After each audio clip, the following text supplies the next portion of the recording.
Hello everyone. इस video में हम क्या पढ़ने वाले हैं? इस वीडियो में हम पढ़ेंगे लॉन्गिट्यूड और टाइम के बारे में। दोनों का रिलेशन है लॉन्गिट्यूड का और टाइम का। क्या रिलेशन है? जिस तरीके से अभी तक हमने चैप्टर में क्या पढ़ा, हमने पढ़ा था कि जो लैटिट्यूड्स होते हैं, लैटिट्यूड्स रहते हैं, तो लैटिट्यूड्स का और हीट जोन का आपस में रिलेशन है। अब मैं आपको लॉन्गिट्यूड्स का और टाइम का रिलेशन समझाऊंगी। Do you know how time was measured before the invention of clock? आज आप टाइम कैसे देखते हैं?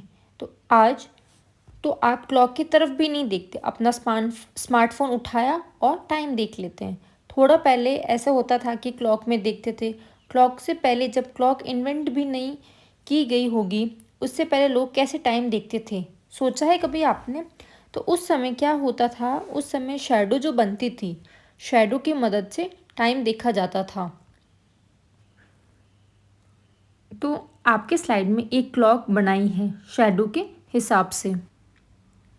क्या होता है कि by the movement of earth, the moon and the planet, तो ये जो सेलेस्टियल बॉडीज़ है, मून, अर्थ, प्लैनेट, तो इन सभी बॉडीज़ के मूवमेंट के चलते हुए क्या होता है, हम टाइम का अनुमान लगाते थे पहले। कैसे?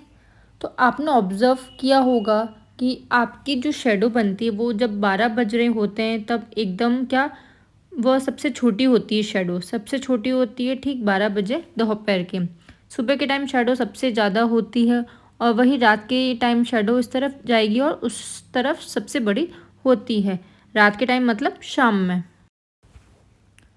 तो उस तरीके से क्या होता है कि हम सन की मूवमेंट के हिसाब से जो शेडो बनती थी तो पहले वैसे टाइम निकाल लिया करते थे। मतलब ये तो आपको समझ में आ गया कि कहीं ना कहीं वह सन की मूवमेंट का टाइम से सीधा सीधा रिलेशन होता है और टाइम सन पे ही डिपेंड करता है।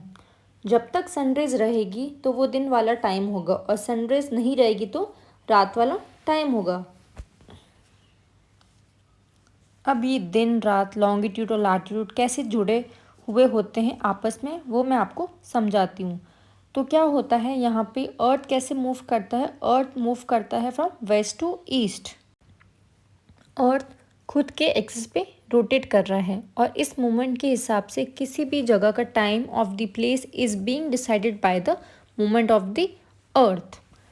तो जो अर्थ मूव कर रहा है तो उस अर्थ की मूवमेंट से time of the place can be decided, उस जगह के टाइम को डिसाइड किया जा सकता है। तो अब देखिए क्या है, the earth rotates from west to east. अब जो मैंने आपको लॉन्गिट्यूड समझाए थे, मैंने बताया था कि लाइन ऑफ रेफरेंस लेना कितना ज़रूरी है। आपको एक 0 डिग्री तो लेना होगा। आपने वो 0 डिग्री कहाँ ली? वर्ल्ड वाइड की। तो वो कहाँ कंसिडर की जाती है? ग्रीनविच मीन टाइम, और जिसे प्राइम मेरिडियन कहा जाता है। अब वो जो प्राइम मेरिडियन है वो कहाँ से निकलता है? वो निकलता है ग्रीनविच, इंग्लैंड, यूनाइटेड किंगडम के पास। अब जो प्लेसेस ग्रीनविच मीन टाइम के ईस्ट में है तो यहाँ पर सुबह की कितनी हो रही है? 12 बज रही है। फिर धीरे धीरे क्या होगा, 1 2 3 4 5 इस तरीके से बचता रहेगा।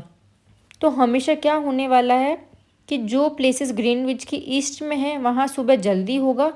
तो जापान में क्या होगा, मान लीजिए ब्रिटेन में रात हो रही होगी तो जापान में क्या होने वाली होगी, सुबह के 12 बजने वाले होंगे।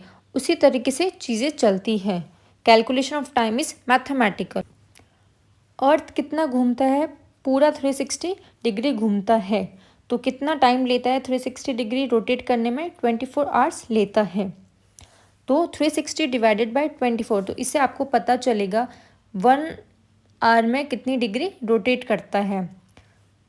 तो आंसर होगा 15 डिग्री। तो 1 आवर में हमारे पास क्या निकल के आएगा? 15 डिग्री। तो अर्थ 1 आवर में 15 डिग्री रोटेट करता है। तो इससे और सिंपल करें, 1 आवर में 60 मिनट्स होते हैं। तो 60 मिनट्स डिवाइडेड बाय 15 डिग्री, इसे और सिंप्लीफाई करते हैं तो ये हो गया 4 मिनट्स। तो 1 डिग्री जो रहता है, 1 डिग्री मूवमेंट अर्थ का 4 मिनट में होता है। ये अर्थ की स्पीड हो गई। पहले हमने निकाला 1 आवर में कितनी डिग्री रोटेट करता है और अब हमें पता चला 1 आवर में 15 डिग्री रोटेट करता है और 1 डिग्री में 4 मिनट्स रोटेट करता है।